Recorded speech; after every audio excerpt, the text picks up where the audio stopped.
नमस्ते। मैं हूं सुरेश कुमार इकलवे और आप देख रहे हैं हिंदुस्तान न्यूज एंड टिप्स। चीन से कर्ज लेने का मतलब होता है अपने देश की संप्रभुता को खत्म कर देना और देश को चीनी ड्रैगन के हाथों बेच देना।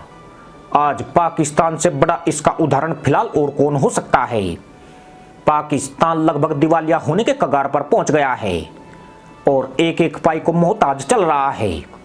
चीन ने पाकिस्तान को चाइना पाक इकोनॉमिक कॉरिडोर के झांसे में ऐसा लपेटा कि पूरा मदरसा मुल्क तबाही के मुहाने पर खड़ा है।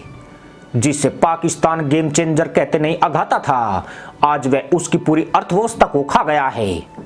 पाकिस्तान बहुत जल्दी चीनी ड्रैगन का गुलाम बनने वाला है। पैसे की कमी के चलते पाकिस्तान तेल और गैस नहीं खरीद पाया है, जिस कारण ज्यादातर उद्योग धंधे ठप हो गए हैं। पाकिस्तान के लिए जीवनदायिनी माने जाने वाला टेक्सटाइल उद्योग बंद कर दिया गया है और उससे जुड़े लगभग 2 करोड़ लोग बेरोजगार होकर घर पर बैठ गए हैं। सिंध और लाहौर प्रांतों में हजारों की संख्या में महिलाओं ने या तो वेश्यावृत्ति का पेशा अपना लिया है या फिर आज भीख मांगने को मजबूर है।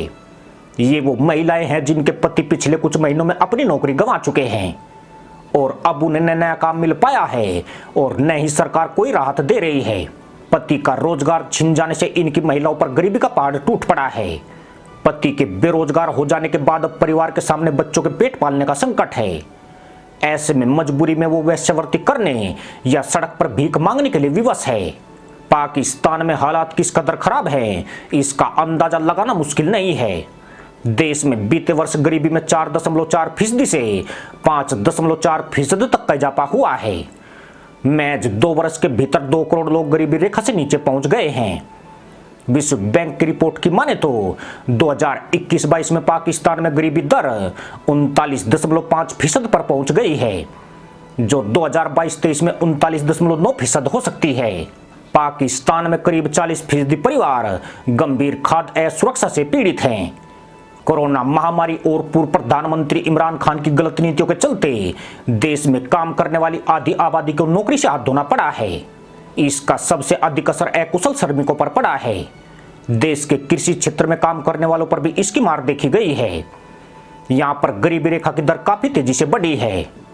पाकिस्तान का चालू खाता घाटा इस बात की तस्दीक कर रहा है कि उसके संसाधन लगातार कमजोर पड़े हैं और उसे विदेशी आयात के लिए मजबूर होना पड़ रहा है। मदरसा मुल्क में भयावह हालातों के चलते 78% से ज्यादा लोग गरीबी के मकड़जाल में फंस चुके हैं। इसमें चीन की भूमिका को भी नजरअंदाज नहीं किया जा सकता है। उसने पाकिस्तान से वादा किया था कि वह देश में जारी परियोजनाओं में पाकिस्तानी श्रमिकों को रोजगार मुहैया कराएगा, लेकिन ड्रैगन अपने वादे पर खरा नहीं उतरा है और उसने अपनी परियोजनाओं में काम करने के लिए चीन से चीनी श्रमिकों को बुलाया है, जबकि महज 8 से 10% पाकिस्तानी लोगों को चीनी प्रोजेक्ट्स में काम मिल सका है। लेकिन चीनी श्रमिकों पर आतंकी हमले के बाद चीन ने सीपैक के तहत चल रही परियोजनाओं को बंद कर दिया है। इससे पाकिस्तान में बेरोजगारी दर में और इजाफा हुआ है। बलूचिस्तान, सिंध, पंजाब प्रांतों में हालात ज्यादा गंभीर बन गए हैं। महिलाओं को परिवार चलाने के लिए भारी मुश्किलों से जूझना पड़ रहा है। टेक्सटाइल उद्योग की 70% फैक्ट्रियां पंजाब प्रांत में हैं। यहाँ महिलाओं को घर में ही छोटे मोटे काम मिले हुए थे, लेकिन इस उद्योग पर ताले पड़ने से उनकी आय का यह जरिया भी बंद हो गया है। ऐसे में महिलाओं की एक बड़ी आबादी भीख मांगने और वेश्यावृत्ति के पेशे में उतर गई है। पाकिस्तान के महिला फाउंडेशन और रेड लाइट एरिया पर रिसर्च करने वाली स्वयंसेवी संस्था के मुताबिक पिछले 1 साल के भीतर रेड लाइट एरिया में ग्राहकों की आमद में 48% की गिरावट आई है। इस गिरावट के पीछे 2 तर्क दिए गए हैं।